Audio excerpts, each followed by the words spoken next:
Hello there, Ray here, and you guys know my goal of trying to make a farm for everything in the game of Minecraft. With sniffers added into the game, they can sniff out and dig up torch flower seeds. These new flowers can be then grown up for the new torch flower plant. And during my Twitch livestream, I designed these two automatic farms. Leave a like for the extreme dedication that I put in for the last 13 years. To find your first sniffer egg, you'll need to first find some suspicious sand at an archaeological site, which could be like one of these desert wells or these desert temples. And in the bottom of them, you'll find sand that when you remove it, you can actually find suspicious sand in this area. So here's one right here. Then using your brush on it, this will pull the item that's within it out of it. In this case, we got an emerald. But there's also a chance of finding a sniffer egg within one of these. They can hatch out 2 eggs for 2 baby sniffers and let them grow up. Then let them sniff up 2 torch seeds. Then using the torch seeds on 2 of them, you can actually breed them together to produce more sniffers. Then you just put them inside of this little machine here, which I'll provide the schematic down in the description. You can place this wherever you want, long as it's loaded. The way this is done is just by having some of the blocks that they can actually sniff up seeds in as a floor. Other places sniffers can decide to dig are determined by the tag, which is called hashtag sniffer diggable block, which includes stuff like grass, dirt, mud, stuff that's soft as well as natural, but doesn't include stuff like sand or gravel. And then we have a few sniffers in here, not too many, otherwise they can't move around. Giving them room to move about is important because if we look at the sniffer's data, we can see it actually sniffs out a whole bunch of different locations, one by one. And every time it finds a new location, it will produce a seed. So it won't choose the same spot. Once it reaches 20 different locations, then it will clear those so it can restart, possibly using the same ones over again.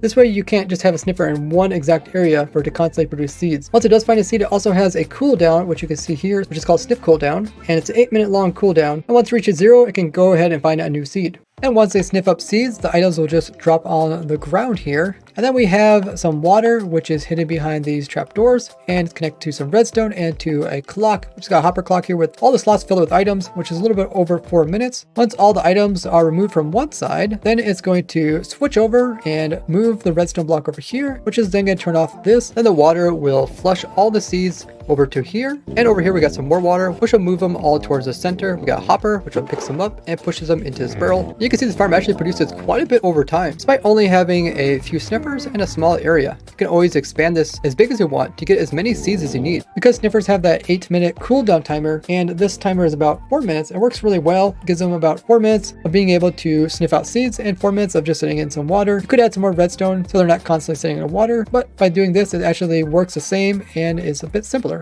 There's a few things you can do with the seeds, like breeding more sniffers to get sniffer babies. Killing the sniffer babies don't provide anything, but if you kill the adults, they do give you 2 XP orbs and have a chance of actually dropping moss block. But it would be way more efficient to use my 24/7 infinitely automatic moss farm, which also provides XPs, fuel, and bone meal. The seeds could also be used to speed up the growth of the baby sniffers. Now, instead of collecting all the seeds in this barrel here, alternatively, you can hook this water stream up so it takes the seeds directly to the player who will be operating this machine over here. This converts the torch flower seeds over into the new torch flower plant.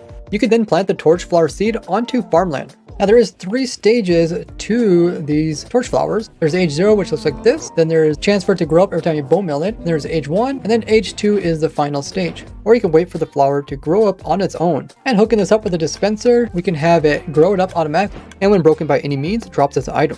Now farmer villagers don't actually pick up these seeds, so they won't actually plant them down on the farmland automatically. So I made an automatic farm for the torch flower.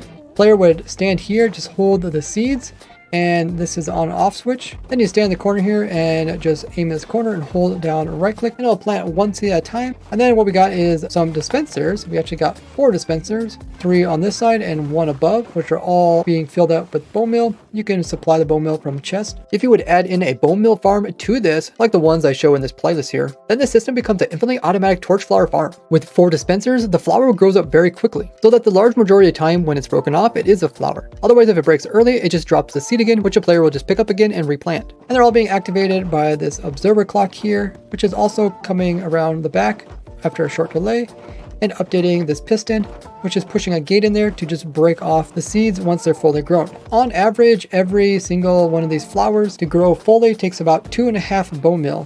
And with this short delay with the piston, it gives enough time for the dispensers to place a bone meal onto it, and then it'll break it off and it will get picked up through the farmland with this hopper here and placed into the chest over here. So if you had enough seeds to run this farm for an entire hour, you could produce 4,600 flowers an hour. So with this farm, you can get tons of these new cool flowers, which you can place down on any type of dirt-like block. And if you have any extras, you can always craft them down to orange dye, though it does cost more bone meal than just using this dye farm here.